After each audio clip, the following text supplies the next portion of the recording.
stat summary. So possession was 61-39 for Liverpool.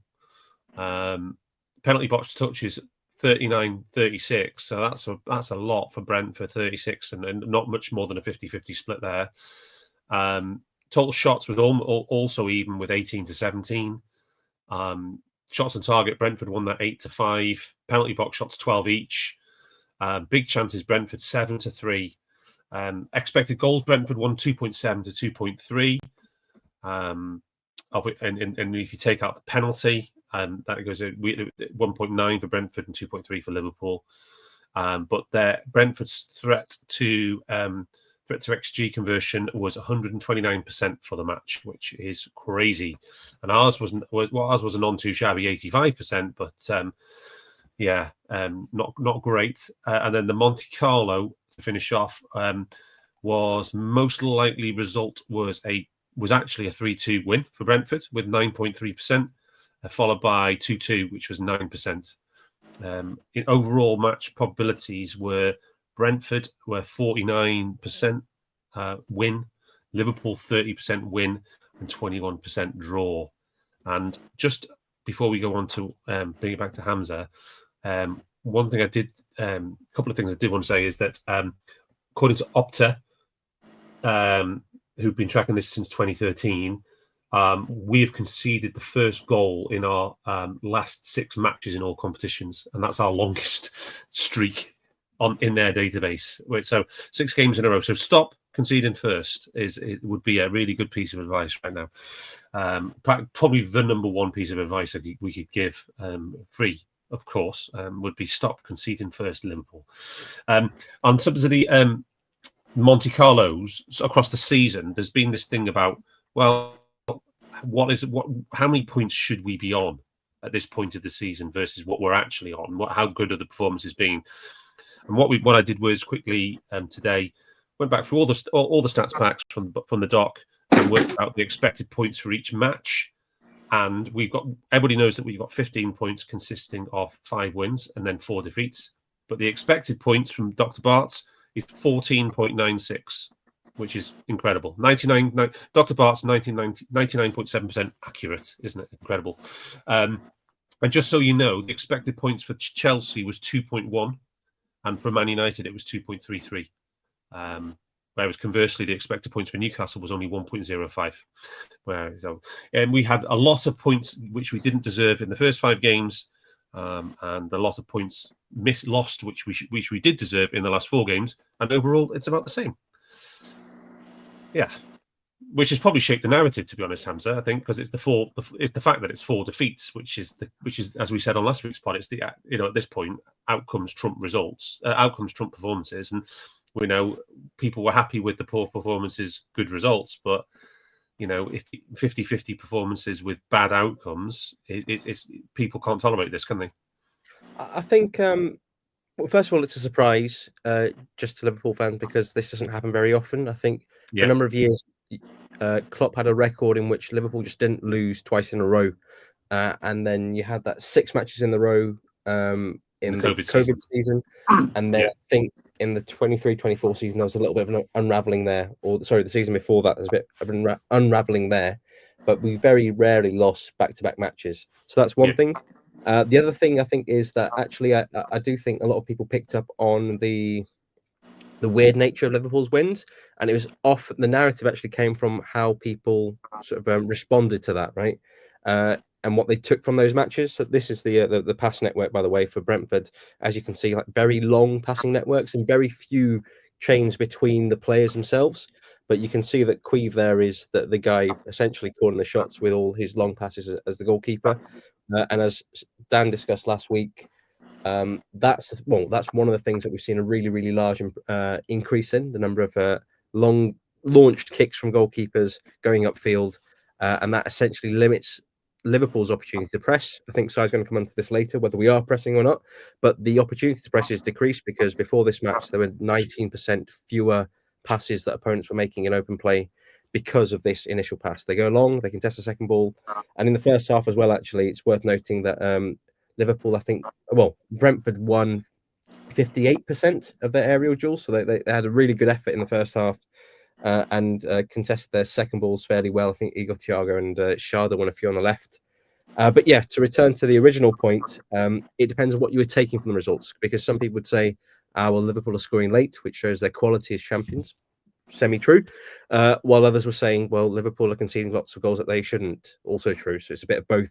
The way that people listen or believe those things or over-index one or the other is sort of the issue. But yeah, a little bit unlucky in this period. But in this match, not so, because again, you just mentioned that the likelihood of winning and losing, but I think the most likely score here, I think, was 3-2 to Brentford, followed by 49% Brentford win. Yeah, and the top three results were 3. So it's 3-2 to Brentford, then 2-2, and then 3-3. Either way, that's probably not what you should be looking at when you're playing against Brentford. No, but their game plan at the moment is perfect to expose Liverpool's weaknesses, and I think they did that. They had a little bit of luck along the way, I think, with the penalty and some of Liverpool's finishing, but at the same time, there's also some terrible decision making by Liverpool, and also some good play by Brentford as well. Their counter attack was quite a nice goal. Their set pieces were pretty good. The long throws were pretty good. So yeah, there's quite a few things at play here, and it's a bit complex. Liverpool are playing bad, but also doing some okay things. You mentioned the defensive statistic, right? But at the same time, Liverpool have got this record for most consecutive matches in the league that they've scored. It's 43, which is weird, right? You've got this record of conceding first, but also keep scoring. Again, we'll get onto this later, but I think there's some positives to take from the attack. And I think Si's a bit sort of a less positive in that respect, but I think it's a matter of finding some sort of tweaks in stopping the long balls, or at least recovering the long balls better, and then leaning on that attacking production that we always have, that Liverpool already have, and then refining it. But so I don't think we're a million miles away from being competitive in terms of being top 4, top 3, top 2 level, but being title level, 1.2 xG per 90, quite a way off that still. Absolutely, miles off. Difference, yeah. Yeah. So one thing I forgot to say in the stats review was the duel contest in this match. The duel total was actually more than the infamous last Goodison Derby game. There was 120 duels in this match in about 54 minutes of ball in play time. So it's a duel every 26 seconds of elapsed time of live ball time, which is quite remarkable. The Everton game was 118 duels in about 51 minutes. But one of the things about which is so pivotal, I think we're going to talk about now, is Brentford definitely front-loaded all their duel wins in this match into the first half an hour or so. So, Si, let's talk about our start to this game, because it was pretty catastrophic. It was. So we go into this game. It depends how you feel about Slot this week. That he has been talking fairly incessantly, about the changing approach of the opposition this year, and how we've got to overcome this long ball. And then also before this game, he talked specifically about the long ball, the long throw-in threat from Brentford, didn't he? Or am I going mad? I'm never quite sure if I'm going mad or not. And Coyote, is that his name? Yeah. And on TV they talked about, like, Coyote has this 37-meter throw, and he's got the longest throw in the league. And he's the best in the league at it. Yeah, absolutely. Yeah, he's a beast. I actually think that Joe Gomez is a bit of a beast that people is underrated. We never use him, but anyway, they've had success. Even then, only 2 goals of success this season, one of which was during this game. So they came into this game having only scored once from this terrifying threat. And you would think, leading into this game, if you actually listen to what Robbo said after the game, who was supposedly brutally honest and frank about how we dealt with this approach and how we practiced, they knew what was to be expected. You would expect there's going to be, do not pass the ball out of play near the penalty box. for the first 10 minutes, I would say, minimum. After that, see how the game lies. But you want, that is going to be your first risk. There's much lower risk if you just launch it long and then get your system to be set after that, your foundation to be set from launching it to their centre-backs. Typically, you don't want to kick the ball down the middle of the pitch, but that's safer than rolling the ball out near the penalty box. Right, first minute, they launch the ball over the top, out it goes. And it's blows my mind. First long ball headed back from a half. So they kick the ball out from a goal kick. That's where it comes from. You've got loads of data on keepers. Long. Yeah. It was Kelleher to Kevin Schade who beat Conor Bradley in the air. Not quite. Not for the first one. The first one was headed straight back by Ibu, and it rebounded off Zobo, and then Hendo gets it and launches it over the top into that channel in between Conor Bradley and Ibu, and then Georgie is smart and comes out, but he just kicks it out. And he rolled it out. He just rolled it out to play. But at that moment, I'm like, what's he doing? And I see out the corner of my eye, Virgil's clapping him. How much can that be like indoctrinated in them if you're clapping that basic like 7-year-old's action of a goalkeeper? Just kick it straight out by the penalty box. They throw it in, and 2 minutes, 1 minute 40, they get another one, which costs the goal. So we get the warning shot, right? We give him a free one after a minute 30 of the match, and then we give him another one about another minute 30 later. Say no, 140. So the first one's on 1 minute, and the second one's on 140. Yeah, but that was also avoidable.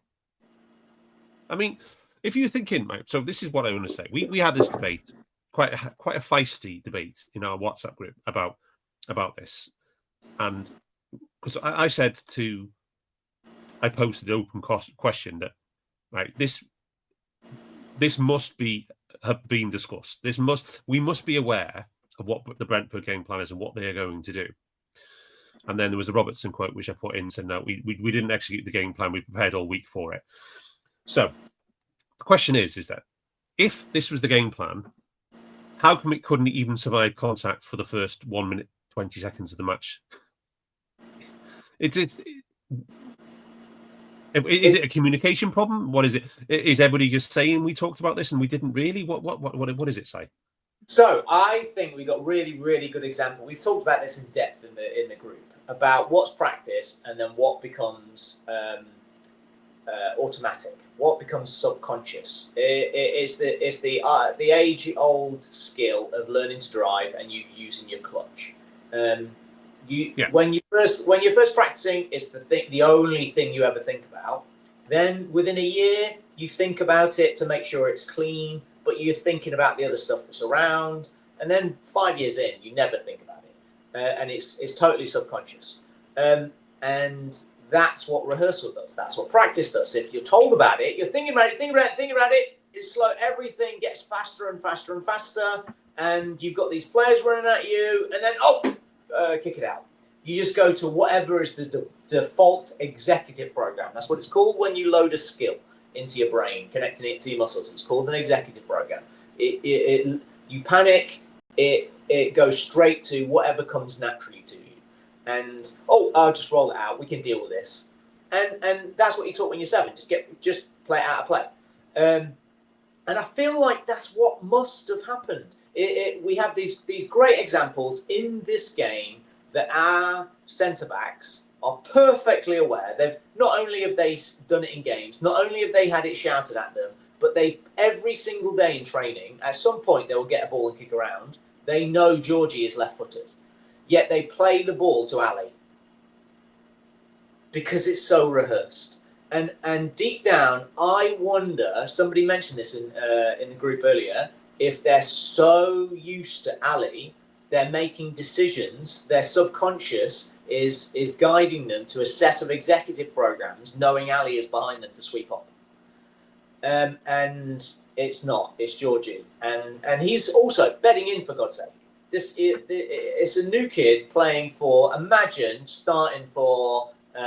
You're basically Messi's replacement. And so there is a level of panic, but a level of judgment that we don't know we have because he's being compared to the greatest of all time. Yeah. So, what all fans were thinking when in the first 2 minutes of the game was, instead of rolling it out, Mamardashvili should have literally just lashed it anywhere. He could have lashed it 70 metres upfield and gone straight out the other end for a Brentford goal kick. We wouldn't have cared, would we? Same with Connor, right? If you just lash it up the field and then give Brentford the ball back, just do not give it away there. But they're not programmed to do it. So, Hamza, I know I drove you up the wall as well. I think you called it avoidable. Avoidable long throw situations. The first one is definitely avoidable. Mamardashvili, I think he's just trying to settle into the match. It's hard to explain given the briefing that they would have had on don't give them these set pieces. They're very good at them. It's an issue that we've been struggling with this season, but he just puts it straight out. The second one, he tries to clip it to Bradley. Bradley miscontrols it, and then the ball goes out. I think there is a tension here, though, as well, right? Because if we go long, the ball is just going to come back at us pretty soon. We give them a goal kick, perfect. They get to reset. But not from a throw-in was my point. That's true. Yeah. But at the same time, I think Liverpool were also too careless with the ball as well. And I think there are times where Liverpool went long too often. There's a really good example of this actually after Liverpool made it 3-2. I think Kanata gets the ball. Liverpool have 6-7 minutes to try and get an equaliser. And he's got a few guys upfield, a few guys near him, and he just kicks it long. Liverpool don't regain possession in any sort of meaningful, stable way for the next 3 or 4 minutes. And that's it. That's the game just done because of that decision. And I think when you're playing against teams that want to be really direct, that are forcing you and trying to make it end-to-end, being settled, having that possession control, which we'll come on to again later, is really important. And I think at the moment, there's a bit too much... striking the balance is quite hard. You want to be risk-taking. When you sit up against a low block, you are going to have players that are going to force a pass. But I think we're forcing the pass too early due to sort of a bit of uneasiness at the back, a need to try and get forward. And I think we need a bit more of that patience, a bit more of control. And I think what was really good about the Frankfurt match was that Curtis was on the ball a lot. He was deep. He was recycling it. And some of this, again, comes from being in the lead, not having to chase a game. So all these things feed into each other. But I think we have to take a lot better care of the ball. And I was looking at Mamardashvili as well. I noticed that his pass completion rate, which is a descriptive statistic, right? So I was just looking at his long pass completion rate for his career. So it just tells you essentially what a player has been asked to do for their club. And at Valencia, it was sort of between 30 and 40%, so not very high. This season, it's a little bit higher, so 43.1, but it's still pretty low, right? And I think there are a few occasions, again, as well, where he went long and it wasn't quite right. If we are chasing games, we need to be a lot more careful with the ball and slow it down. Because there are other teams about to deal with this as well, principally Man City, right? Teams go long against them a lot. How do they deal with this problem? They keep the ball and they look after it really well. Well, they used to do that. Yeah. Pep was also complaining about second balls after the defeat to Aston Villa this weekend. So, go figure. But they have the greatest second ball monster in the world. He's just injured. Yeah.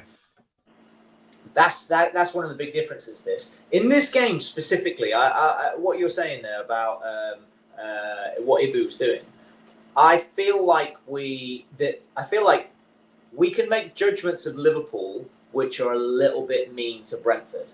I thought Brentford did Brentford brilliantly. They had such a well-rehearsed structure and they looked magnificently coordinated.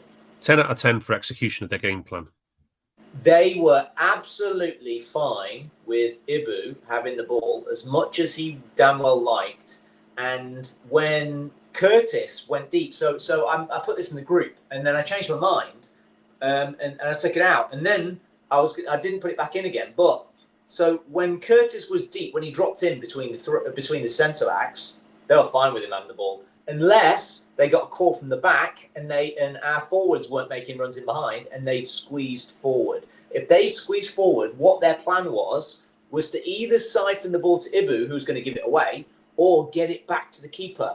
That's what they were trying to do. They were trying to force Virgil back to our keeper, so he shunted it long, and then they can build. This is this really well synchronized thing that I don't think anybody's talking about, right? It's that they know they're getting the ball back from a long ball from us because we don't win them. But what we are doing is we're moving forward while the ball's in the air. So if they win the ball quickly from either the first contact or the second, which is very likely, our players are coming out while theirs are already making curve runs to get straight back in behind. So it leaves us weirdly on the back foot because we're on the front foot. It makes it really hard for us. The great example is second half of the game when Ibu gets caught out totally. When our boys are pinging it around in midfield and Wirtz and Curtis get confused and they get in. No, it was for their goal. And they get in straight behind from Sharda's running. But Ibu was coming forward at the time and Sharda running straight at him. Ibu has to stop his battleship, turn around, and then try to re-accelerate again. In a straight line, Ibu probably is faster than Sharda. But if he has to turn around, him and his 3 boats of a convoy that he carries with him, it just takes a while before he can slow down that momentum and then reapply the force in the right direction to get going again. So yeah, so that long ball from us is dangerous for Brentford when they know what to do and we're playing into their hands. Yeah, just on Mamardashvili, Hamza. When I scouted him when we first signed him, the thing I said on his distribution was because he played for Ruben Barajas Valencia, who was like the most direct manager in La Liga. It was very hard to know if it was just instruction. He was just launching it long all the time. So it was, but now we're seeing him. I mean, obviously he needs more games before we can judge him. But right now he does look to be significantly below Alisson with his distribution. But more importantly, he's actually we'll come on to it in a second when we're doing the second and third goals. We'll talk about his actual saves, which is far more important right now.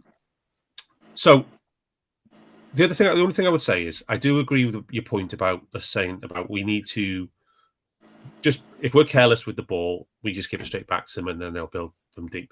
But my point is in the context of three, or you've already got 3 defeats in a row in the league. And you go in there and everybody knows you're going to be under the pump and what Brentford are going to do.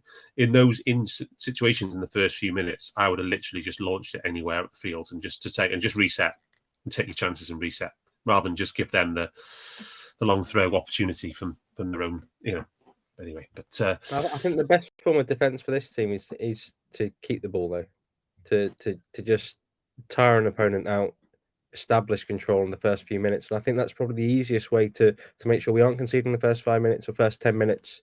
To actually be very passive with the ball, but to keep it, and I think that would be that would give us just a bit of grip, bit of control, a foothold, which would mean that again we're not chasing the game from the first few minutes, because that chasing the game comes from having an open start. If you can limit the potential for that to be open, slow it. Ideally with the ball, because then they can't hurt you. I think that would be. I agree with that as a theory, but Mama just knocked it gently out of play. Didn't do that either. Yeah.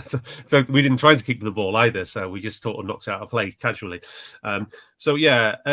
Just wanted to this is from the Doc Stats pack on the screen, and this is basically Brentford's until we made the changes on the hour. These are Brentford's long balls.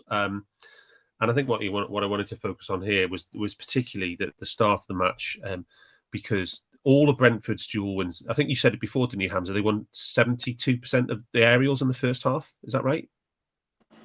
It was a bit less than that. So I've got the stat up. So just give me 2 seconds to get it up. My screen's a bit slow. It was 58%. Sorry, in the first half of aerial duels. Yeah. And then in the second half, it equalised. So they went to 47. So then for the match, it looked pretty similar. But in the first half, though, it was 58%, which is quite a bit. And this is something that you and Doc and the Doc picked up on during the match when we were watching it in the WhatsApp. You were saying basically all the Brentford was build up was down our right channel, and which has always been the case for as long as time with Trent and whoever was there alongside him.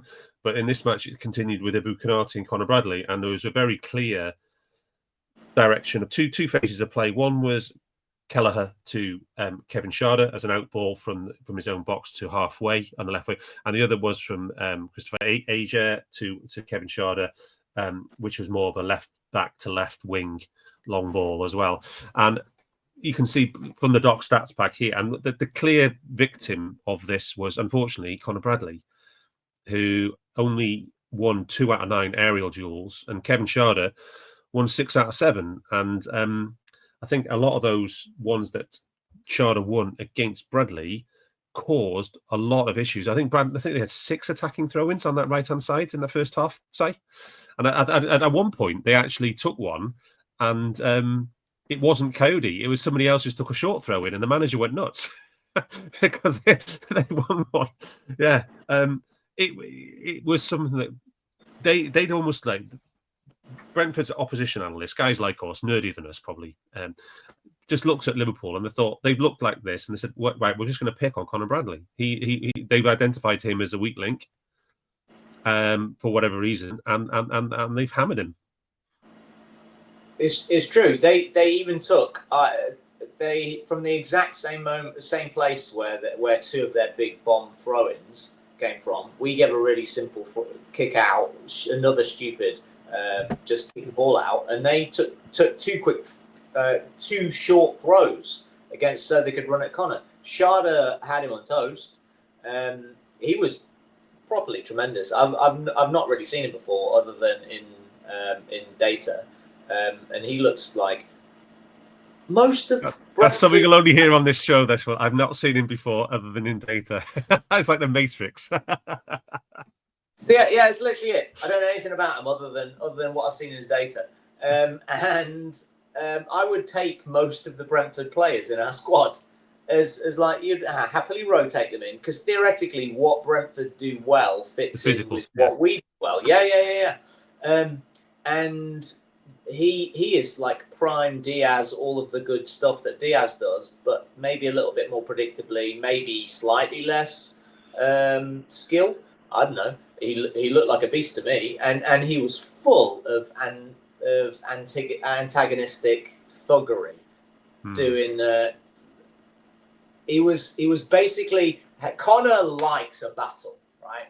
So just to set it up, Conor's a skinny fella who has always faced a physical battle heads on. He is from GAA, Gaelic football, and they love a scrap. I don't know if anybody knows about it, but it's kind of loosely a combination of rugby and football. They kick the ball, they run insane distances. It's about 60% further than they do in football in a game, because the surface is a much bigger area, but they clatter each other.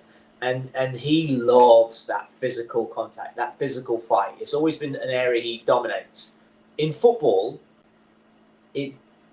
it's like he's going for the contact and the player doesn't actually want it. So he'll invite it the player will invite the contact towards him, but then he slips around it instead because he doesn't actually want it. And it's kind of why you see Conor go, "Oh shit, drag somebody down," because he's already gone at this point. So Conor wants the battle, man up, and the footballers, they don't want to scrap. And so this season it looks like Conor's really I don't know, chaotic in his defending. He looks, I can't do what the word, way less precise than you'd expect a Premier League defender to be. in how they're positioning themselves to win the ball back. He's like bundling it, and then he's getting skinned, and it's what we saw in this. Hamza, thoughts on Connor and Brentford's game plan? Just on the quick throws very quickly. I think I didn't see the manager getting angry, but I think at the same time it is kind of smart as well. If you take, let's say, 2 or 3 long throws, and then suddenly the opposition immediately retreat into their box, preparing for a set piece, and they're adjusting their players and getting themselves ready, pop the short one. You've now got the next 10, 15 yards to run into, like, towards the box, which is free. I mean, it makes total sense. I think that's a good decision. And then you're just into open place set piece, as in all you guys are in the box, or their guys are in the box, but I can cross instead of throw. So I think that was just quite smart. I think there's been a lot of discussion about Liverpool's right side and their pressing. I think one of the issues that we're having, and it's really hard to see this on TV because the broadcast camera is always focused on, let's say, an opposition team is building out. Let's say Salah and Verts and Ekatike are pressing. You can't see halfway when you have the broadcast angle. You don't know where the right back is. You don't know how the opposition have positioned their front 3 against our back line.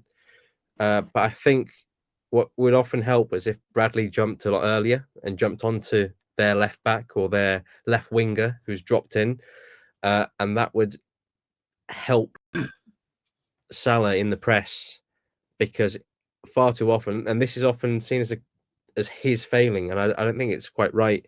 He will press, but he will often just have 2 men to cover on the ball side, not the far side, because you can understand why. Let's say if the ball is with an opposition left back, you'd ask the Liverpool left winger, who's on the opposite side, to cover maybe the centre back and the right back. That would be normal, right?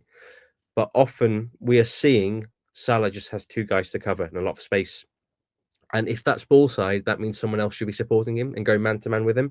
And I think in a lot of cases, and it's hard to see without the full broadcast, without the full tactical cam on broadcast, that Connor should be jumping. Now that there's a risk with that, of course, because if you beat that press, there's a lot of space in behind. Canate has to cover it. But that is how Liverpool play, and that's how Liverpool dealt with long balls last season. And sometimes Gravenberch or Szoboszlai, if they're the right side number 6, they have to cover. That's normal. But I think we're not getting that timing right with Connor jumping, and that leaves Liverpool a bit exposed as they go into, as they move from that mid press into high press, the spaces open up, they knock it around, and suddenly they're able to break forward to the left side. And then that's exacerbated by Connor struggling in his one-on-ones this season. We discussed before the pod that he used to be a dual monster, and then recently he's been losing a lot of them. I think as well the context of those duels matters. If you're tracking back over the field, it's quite difficult. If someone's playing long to a big guy and you're contesting the aerial, it's quite difficult. If, for example, you've got Canate alongside you and you've got Szoboszlai and it's a 3-on-1, you're going to win your duel because you feel comfortable in going in, knowing that you're supported. I think Connor would be, if you said, "Oh, you're going to do 6 aerials against Kevin Schade and you're going to only get 1 out of 6," I think he would have been disappointed with that because it's one of those things. I mean, even on the non-direct stuff, there's stuff from the doc here on this is the stats pack for the half spaces and the zone 14s. It's all down our left. Our right back channel, and it's important to note it's not just Conor Bradley here; it's the guy alongside him as well, who we'll talk about in the context of the second goal. So, Ibu Konate, Si, we've been a bit mean to Ibu all season long, pretty much. It's not great. I don't think we've been mean to him. I think you guys put up with me insulting him, and what we're seeing is that I'm right, ostensibly. We're not talking about him being a pussy with his pain thresholds. We're talking about his performances. But he is a man v man defender. That's where he excels in big spaces. It's what makes him unique. And what we're doing is trying to mitigate what Hamza is saying brilliantly, explained brilliantly. By keeping Connor back, it's there to mitigate and try to take a little bit less stress by having less ground to cover for Ibu, or that's the consequence, whether it's the motivation or not. But that's what it does. And either way, it's not working, because whenever Ibu is 1v1, he is not coming out of it well. He's getting bullied. I think Beto, is it the Everton fella? Beto. I think he broke him. He's been mostly not very good since that Everton game. And 1v1, it's like he can't impose himself. In this game, apart from that big turning moment for the second goal, I see him, he is very handsy. And I think any moment we get an unlucky penalty go our way, we have to look at the moments where Ibu is shoving somebody over, because he's constantly straight arming people all the time. And he's not just using his physicality with just being big. He shoves people over. And he did it in this very game, just as Thiago was about to shoot at one point. If Thiago had gone down, it was a penalty, 100%. But he's not. I don't think he's smart in how he is guarding the ball, in how he adjusts his feet to adjust his hips to get the most acceleration from where he needs to get in the right direction and take the right angles to cut off defenders. In the past, I think large spaces have been his friend, because they give him an opportunity to catch up his cognitive errors and his technique errors in how he adjusts his feet to get away. A large space allows him to get to 30 meters, where is his top speed. And I don't think that's happening in this season. I don't think he's having so many full pitch sprints to make. He's having to get up to speed in 20 meters, and he's not. And so he looks a lot worse than he did in previous times. That's a very nice lead into the image which you shared, put on the screen for us, Si, because that's the Brentford second goal. That is a significant amount of meters he does have on Sharda.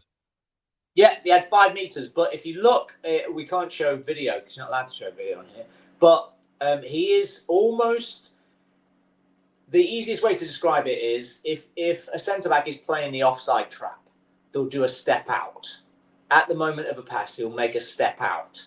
And Ibu makes a step out, even though he's in the opposition's half, which takes his momentum away from our goal at the same time as Sharda is breaking into a full-on sprint.